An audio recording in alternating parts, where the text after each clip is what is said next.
Good morning everyone, welcome to video 3. In this video I want to think about what we're going to be covering in the next couple of lectures. Also I want to say a big thank you to those who have participated in the discussions. It's been really great to see your opinions, views, especially on the idea of progress. You know, we've all got a different idea of what progress means and whether it's a positive sort of concept force for change or whether it's negative or whether it needs to be redefined. The fact is we all have different opinions, we all have different views, but that's great. I think one thing we all agree is that we do want the future to be one where both the human and more than human worlds can flourish, and I think that's what's crucial. You know, we have different ideas and ways of getting to that point, but we generally, I think, agree on what we want to see from our world. So that's really encouraging. That we're starting to formulate some sort of idea of what the future needs to look like. What we're going to do tomorrow, though, is potentially quite difficult because we're going to look at some of the limiting factors, some of those issues that may prevent us from achieving that future, that flourishing future. In particular, we're going to look at this idea of the Anthropocene, that we're moving into a period in geological history where human beings are the most powerful force for change, and having a huge impact on the environment to such an extent that could limit our ability to create that flourishing future. It could undermine all our thoughts of progress and all our hopes and aspirations for the future.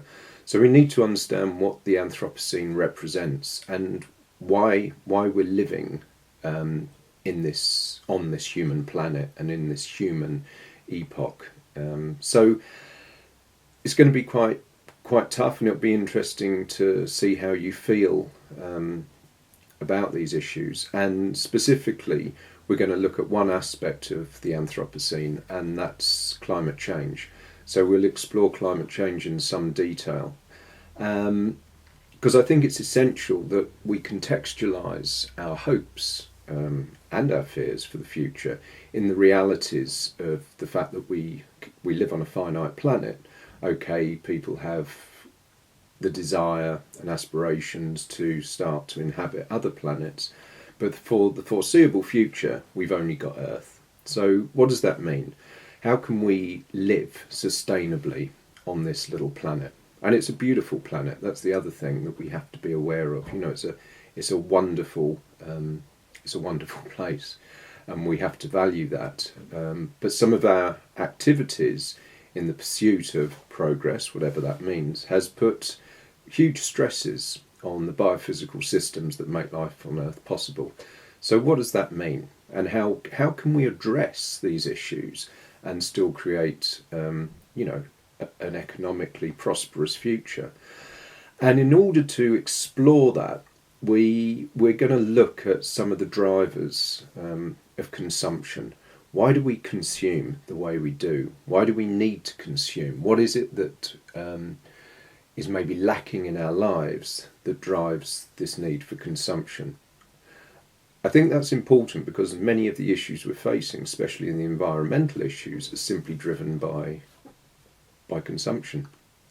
And so in that, we want to explore why we consume, and importantly how we consume, and how we can change. Even if we acknowledge that we will remain consumers, how can we ensure that consumption doesn't have such a negative impact on people and planet? Because it's not just about the planet. Other people live in extremes of poverty because of the consumption patterns of the privileged few. So that's a very important issue that we need to address. So tomorrow, we'll look at the broad impacts of that consumption, and then on Monday we're going to look at sort of the role of the corporation in shaping the future. Because whether we like it or not, corporations are increasingly powerful and in many ways are undermining the power of governments, In fact, corporations are far more powerful and wield definitely more economic power than many governments. So what does that mean? What is the role of the corporation in the future? I think that's so important, especially in terms of the jobs that you may be going into in the future, is just to acknowledge that, the power of the corporation, and both the good and bad things that they can do. So we'll look at that, and then we'll be, it's a great privilege to have the head of global sustainability from JLL to come in to talk to you and to actually tell you about their journey along the path of sustainability and the important role sustainability, or the concept of sustainability as he will define it, is having on the way they work and also the way they interact with their clients. I think many of us sort of still see sustainability as a sort of externality, something we don't really have to take much note of. And it's all very well me banging on about the importance of sustainability. I'm an environmentalist. Of course I'm going to think sustainability is important. But I think for you to hear it from the corporate world, the world you may be existing in, I think that's going to be more powerful and, in a sense, more important. Because I want you to, when you finish this course, I want you to realise that all our activities have to be contextualised in the realities of a finite planet.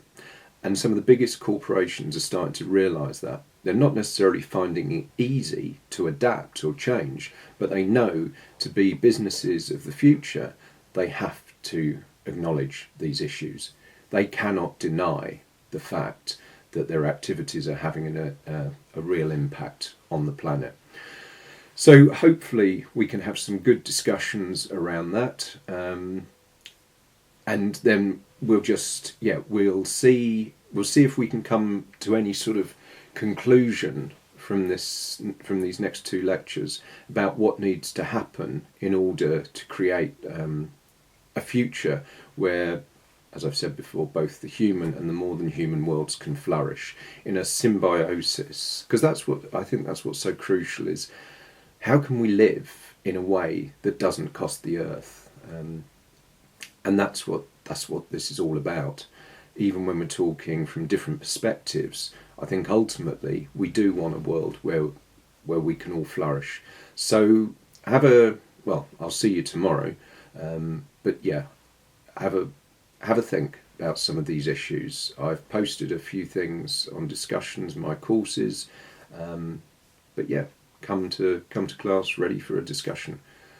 Thanks very much.